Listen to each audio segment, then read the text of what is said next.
The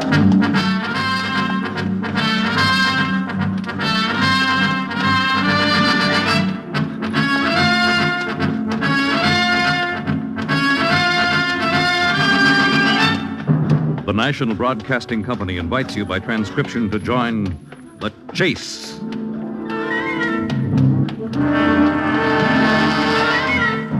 There is always the hunter and the hunted, the pursuer and the pursued. It may be the voice of authority, or a race with death and destruction, the most relentless of the hunters.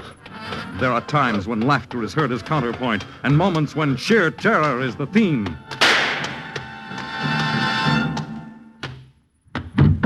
But always there is the chase.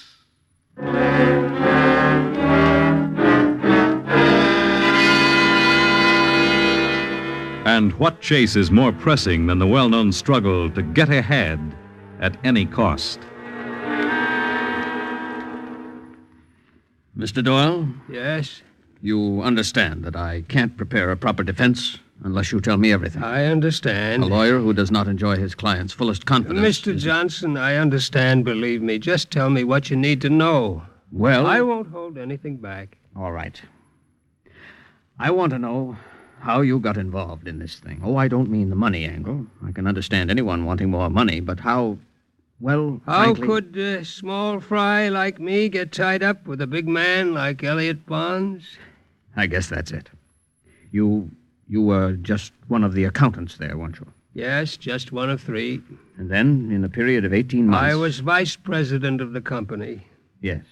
How did it happen, How or why, Mr. Doyle? Yes, that's better. Why? I wanted to get ahead.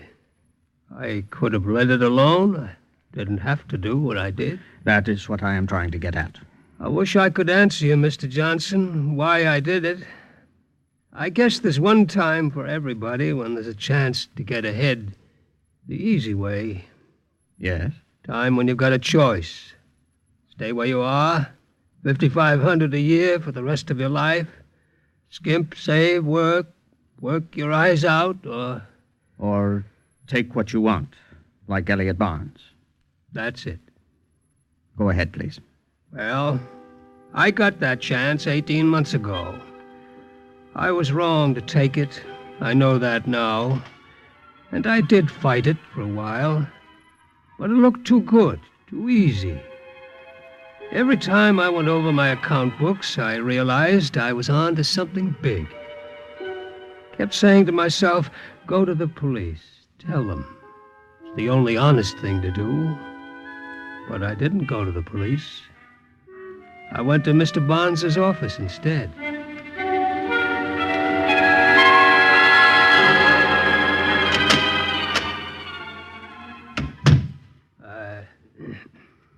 Yes?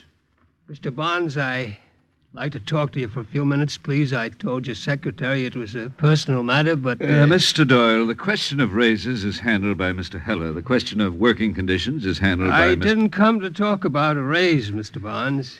Mr. Doyle, I'm due in a meeting in exactly 5 minutes. I came to talk about the Bridgetown Supply Company. What about the Bridgetown Supply? I know who owns that company, Mr. Bonds, and why it was organized. Do you? Yes, sir.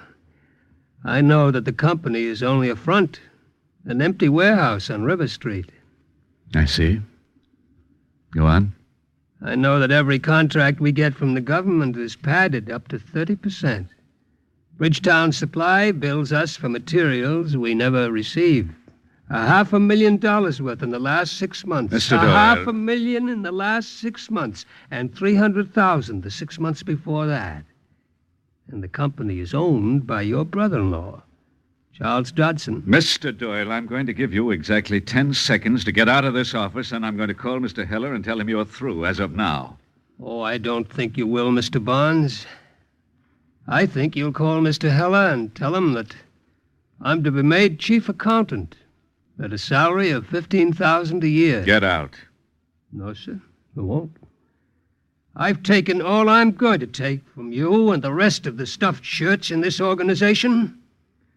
I've been here 10 years, Mr. Bonds, with only one raise. I'm tired of chasing that pot of gold at the end of the rainbow.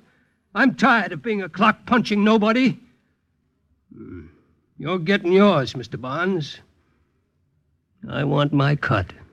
Miss Holly, make out Mr. Doyle's paycheck. I'll go to the police if you force me to. The police? Never mind that, Miss Holly. I thought you'd be reasonable, Mr. Bonds. What proof have you got of all this? Bills of lading. I took the entire 1948 file and had it photostated. I can prove that every building we put up for the government is only 80% equipped. The other 20 went into your pocket. Uh-huh. You, want the job of chief accountant, Mr. Doyle? Yes. I believe that job pays $10,000. Now it pays 15, Mr. Bonds. Mr. Heller's office, please. 15. Yes, sir. Hello, Jim. Can you come up to my office right away? Yes. Yes, it's important.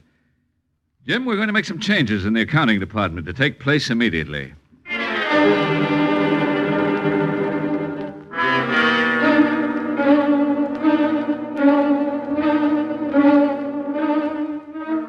And they made me chief accountant at $15,000 a year. Sure, I was a crook now, just as much as Bonds and his brother-in-law. I was knee-deep in the whole crummy setup, but I didn't care. I was getting to be somebody important in the community. The Doyles were going places.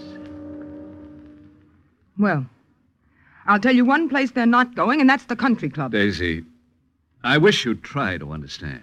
This is a matter of business. You keep your business down at the office, Elliot. I'll run our social life the way I want it. Daisy, I'm going to propose Doyle and his wife for membership in the club, and we're taking them to the dance tomorrow night. Are we? Yes, we are.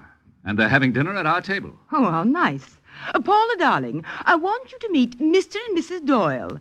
Mrs. Doyle designs all her own clothes out of potato sacking. Isn't that just fabulous? That's enough, Daisy. Oh, no, it's not. If you think I'm going to make a fool of myself to promote some sleazy business scheme, you're wrong. You've always used my position, Elliot. Shut this up. is one time... Shut up, do you hear me? Elliot. You and your position. Elliot, you can't talk to me like that. What do you think makes your position? I do. My money, my sleazy business schemes. That's what puts you where you are. I've got a headache, Elliot. I'm going to lie down. You can lie down as soon as you've called the club and made reservations. And if I refuse... Then you'd better tell your brother Charlie to take a trip to South America. What? Doyle knows all about the Bridgetown Supply Company, Daisy. He has photostats of the files. He knows the tie-up between Charlie and me. Elliot... That's why I made him chief accountant. He knows about Charlie... And me. He could send both of us to jail.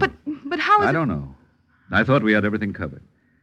Jim Heller says Doyle used to work late nights. I guess that's how he got to the files. Oh, Elliot, that's awful. Yes, it's a mess, all right. But luckily, Doyle won't talk as long as we play ball with him. Play ball? Uh-huh. You mean as long as you consent to blackmail? Call it whatever you want. Oh, isn't there any other way? No. You're sure? Positive. Charlie and I have gone over it from every angle. All right, Elliot. I'll make the reservations for tomorrow night. Thanks, Daisy. I knew I could count on you when it came to a pinch.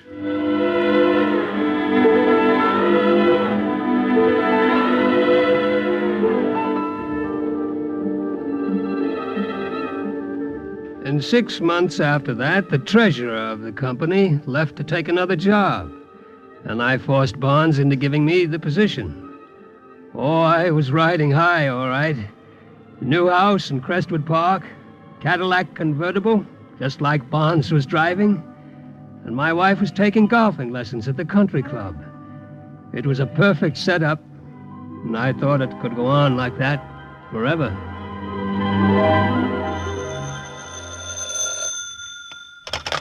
John Cooper, Inspection Division. Yeah, that's right. The Army specified copper leaders on that job, and the contractor tried to put in galvanized iron. One of our inspectors caught it, so it's okay now. Yes. Right, I'll be in touch with you. Ask Sam Davidson to come in. Hello, Chief. Nice to see you again. Hi, Sam. How's the FBI in Washington? Just fine, sir. What's the job here? A little chisel. Did Mr. Andrews tell you anything about this? No. He just said to work with you.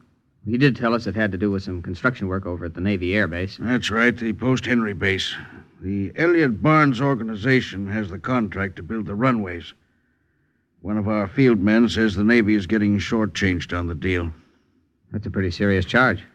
Yes. The trouble is, the job's already completed. Runways are down. It would cost a fortune to tear them up and prove that what our field man suspects. What's that, sir? Well, here are the contract specifications for the job. We can go through them later. The point is that these runways are built on wet ground, and the contract calls for a complete drainage system underneath. And we believe that only about 3/4 of that system was actually installed. But you can't prove it. No, the last big rainstorm gave us the idea, but it might take 6 months or a year before the cement would begin to go and confirm our guess. But you've still got to investigate. Uh-huh. Any ideas? Well, I certainly wouldn't want to tell you your business. I'm not afraid to learn something new. Now, this is only a suggestion, but the way I'd tackle it would be from the supplier's angle. The contract called for a certain number of feet of drain tile. We find out if the tile actually arrived at the job. Well, it's only a suggestion. It's a darn good one, sir. We'll hit it 2 ways. On that job and inside the Elliott Barnes organization. Well, that's the way I do it. Of course, it won't be easy getting inside the barn setup. You leave that to us. Okay, I will. We'll get in, don't worry. I bet you will at that. Once you do, I think you're going to uncover plenty. I hope so. I'm sure of it, Sam. We found out one thing in this department that's almost a rule. If a contractor chisels on one job, he's pretty sure to be trying it on another.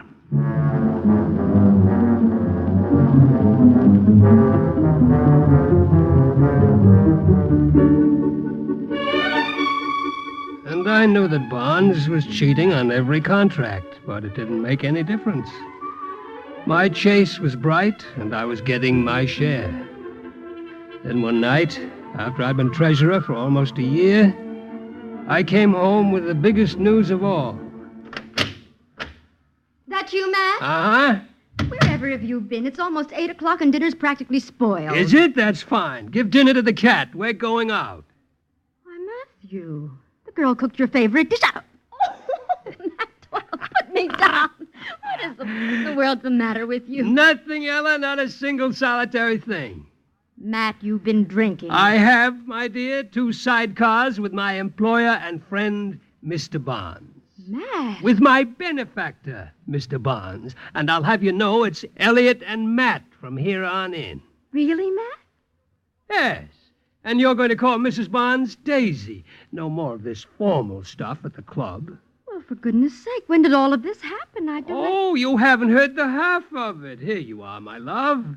My new business card. What? My business card. Read what it says. Huh? Read it. Out loud.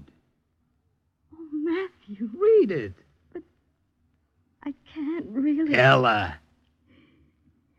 Mr. Matthew Evans Doyle, Vice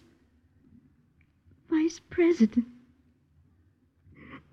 Oh, Matt. I can't believe it. I just can't believe it. Oh, it's all right. You don't have to bawl. I knew it would happen, but I just can't believe it. That's all. Well, it's true. It'll be in all the trade papers tomorrow. Matthew Doyle, Vice President.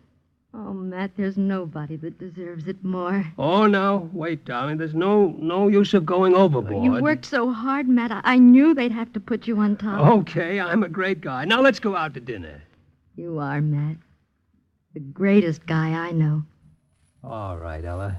Maybe I don't always tell you so, but Sure, you tell me all the time, and I don't deserve it. Oh, here, use this.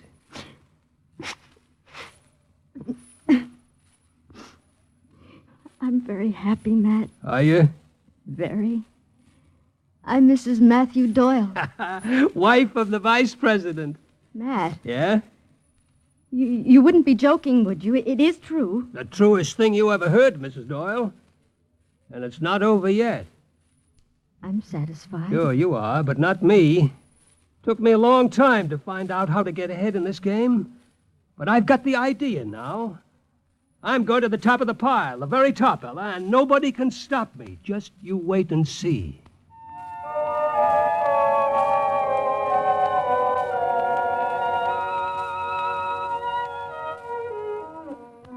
And all this time, Mr. Doyle, the Barnes organization continued its illegal padding on government contracts. Yep, it did. And you knew about this? Yep. I guess there's no use denying it when we get in court, is there? We'll talk about your defense later. You were made vice president, and then what happened? Well, everything went fine for a while. I worked harder than I'd ever worked before, but I didn't mind because I was somebody important. They were talking about me in the trade papers, how I'd made such a sudden rise. And ever so often, Ella and I even got in the social column. But it didn't last long. All of a sudden, something happened that none of us could foresee. Right out of the sky and in our laps. And there was no way we could cover.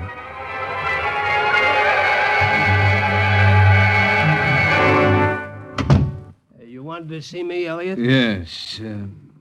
Sit down, Matt. You know my brother-in-law, Charlie Dodson. Oh, sure. How are you, Charlie? I'm lousy. Come on, Elliot. Get this over. All right, Charlie. Matt, we've got bad news. For all of us. I called you in here so you'd know where you stand and what you're to do. What's the trouble, Elliot? You read about that Navy bomber that came in for a belly landing at the Port Henry base yesterday? Yes, I did. My paper said it was quite a job of piloting. Nobody hurt, was there? Nobody but us. Huh? Nobody was hurt but you and Elliot and me. The bomber ripped open about 50 yards of the north runway, Matt. Just across the area where we were supposed to have put a drainway. The north runway. Uh-huh. Captain Collins, chief of maintenance, was in here just a few minutes ago. The Navy is starting to ask questions. Oh, well, what'll we do, Elliot? What we've got to do is find some way to explain the lack of a drainage system. Couldn't we blame it on one of our engineers? Say that he read his specifications wrong? Don't be a fool. We're dealing with the government. Maybe we better get out of the country, Elliot. We went to South America or Mexico. Sit down, Matt. You're getting excited. Sure, I'm getting excited. Why wouldn't I be? Sit down. Look, Elliot, why don't we burn up Charlie's warehouse, have an accidental fire, and get rid of all the bills of lading from Bridgetown Supply? Charlie. Yes. I think Matt's too upset to talk right now. I'm not too upset. I'm just trying to find some way out instead of sitting here and doing nothing. All right, Matt. We'll talk later in the day when you've had a chance to think this over. I am thinking right now. Don't raise your voice, please. It's unbecoming in an executive. But We'll have another meeting at 3 this afternoon, Matt. I told you he'd go off the handle. You were right. He's scared to death. Uh-huh. We've got to shut him up somehow, Elliot. With a smart lawyer like Gordon, you and I could beat this thing. With a frightened fool like Doyle tagging along, huh? Yeah, I know. We'd better work fast, Elliot. Yes. I thought maybe we could take a chance on him, but I guess we'd better not. Of course, if he did skip out of the country, we might pin the whole thing on him. Huh? Oh, no, that isn't practical. Well? I've got something in mind if we get in a tight corner, Charlie. It's pretty drastic. It would take a lot of nerve. What? Charlie, have you got nerve? I don't intend to spend the next 10 years in jail. How far would you go to stay out? As far as you will, Elliot. All right, just let it ride for the present. We may not have to do anything about Doyle, but if we do, I think I know how to handle it.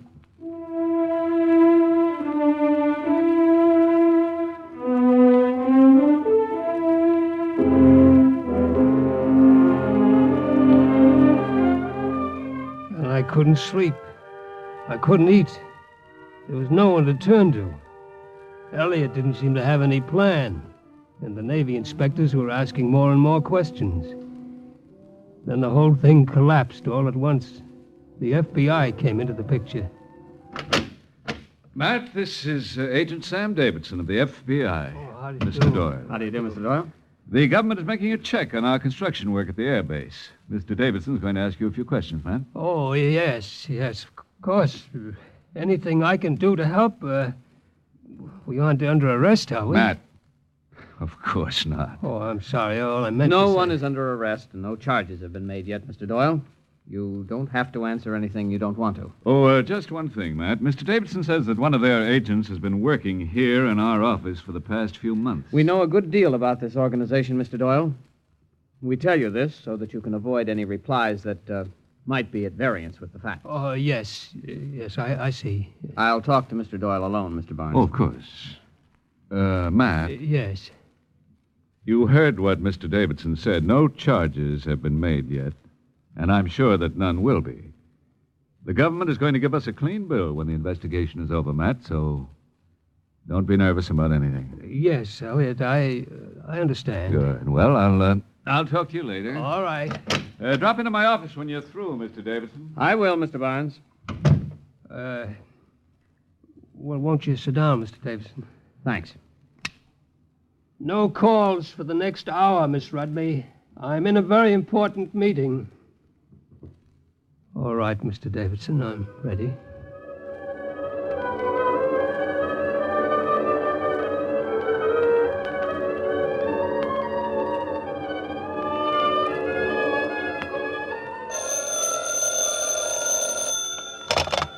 Hello? Hello, Charlie. This is Elliot. You better come over here right away to my house.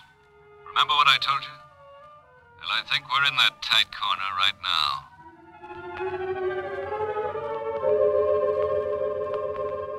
But, Elliot, how did you find out? How do I always find out? Money. His secretary wants a new fur coat. All she had to do was hold down the key on the intercom. Here's a transcript of the whole conversation. You're very clever, Elliot. Thank you, Daisy. And so is Doyle. He's still trying to get ahead at any cost. Just read that thing, Charlie. He's trying to make a deal with the government. He'll tell what he knows in return for immunity. He wouldn't dare. Oh, wouldn't he? It seems to me, Elliot, that he's involved as much as you or Charlie. Well, of course he is, but we'd never be able to prove it. He'll accept a small portion of the guilt, sure. And he'll throw us to the wolves. What a sneaky little character. Can't you do anything about it, I Elliot? think I can, Daisy. That's what Charlie is here for. Suppose you go and mix a couple of highballs while Charlie and I talk. Of course. A double for you. And Charlie? Yes, thanks, Daisy. With water. I know. Oh. Charlie, is your boat still in commission? My boat? Yeah. Sure, it's over at the yacht basin. I won't take it out of the water for another 2 weeks. Good. I'm going to invite Doyle on a fishing trip with you and me. What? A fishing trip. I'm going to tell him we all need a little vacation while this investigation is going on. 2 or 3 days on the water will do us all good. He's enough of a snob to go in your boat anytime. I don't understand, Elliot. You remember last week I asked you if you had nerve? Yes, I remember. Have you got nerve enough to let your boat catch on fire? What? I've been down to the beach with Doyle, Charlie. He can't swim more than 10 yards. Elliot. I know, I don't like it any more than you do, but what can we do? No. You got me out of You this. said you didn't want to spend 10 years in jail, Charlie. I couldn't, Elliot. It's too cold-blooded. All right, then we'll just have to face the music. He's going to blab the whole story to the FBI. There must be some There other isn't, way. believe me. It's him or us, and we haven't got time to waste, Charlie. It's either him or us. Well, have you decided anything? I don't know, Daisy. Have we decided anything, Charlie? I don't know either, Elliot. I'll have to think it over.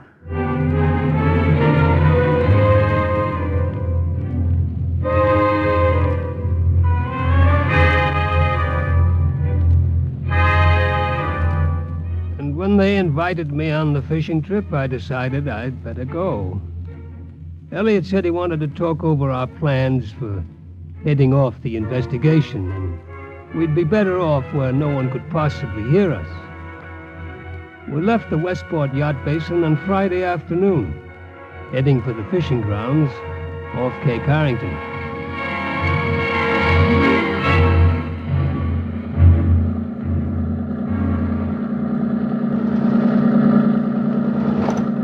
Well, Elliot, I don't like this. I didn't ask if you liked it. Did you fix up the forward hull? Yes.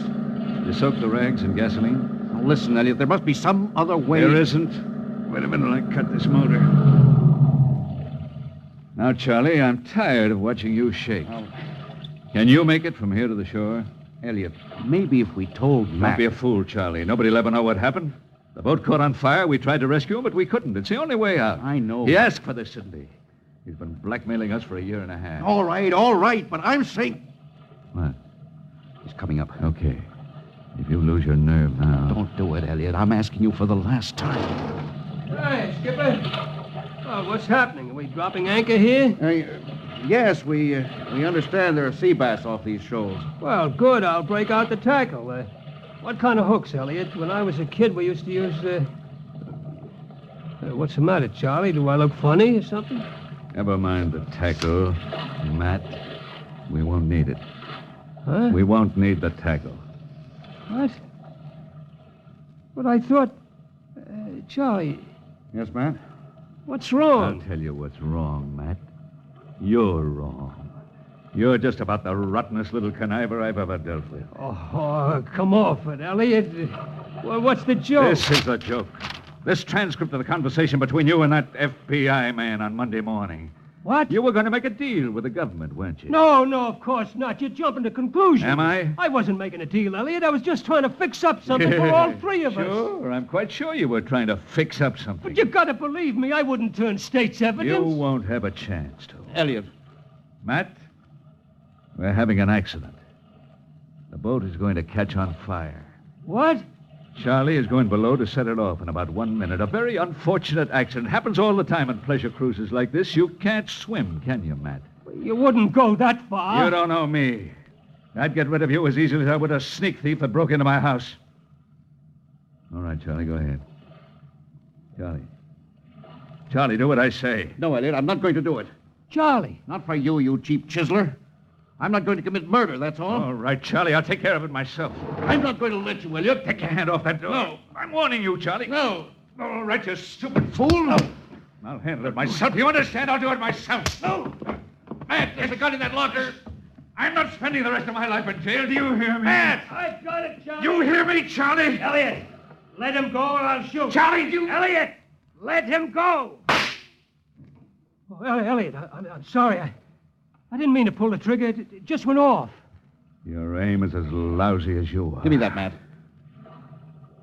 All right, Elliot. We'll head back to Westport. You're making a big mistake, Charlie. I suppose I am. They'll give us all 10 years, Charlie, maybe 20. That's better than the chair. Matt, take the wheel. Head back to Westport. All right, Charlie. All right, I've got the wheel. Yeah, Matt. You've got the wheel, all right. You wanted to get to the top. And here you are. Isn't it wonderful, Matt? Here you are, at the wheel of the president's yacht, steering us all into prison.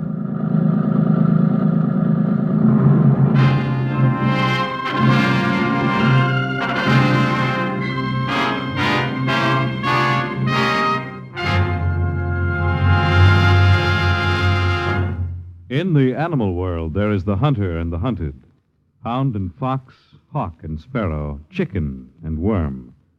But who is to judge precisely which is the pursuer or the pursued as we enter the chase?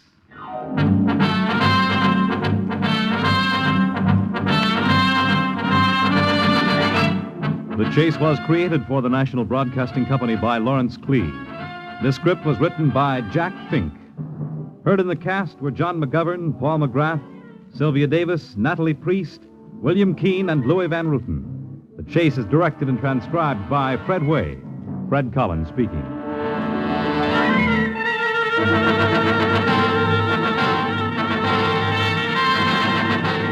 Next week, a strange concoction known as Tiger Lily transforms a mouse into a lion on The Chase.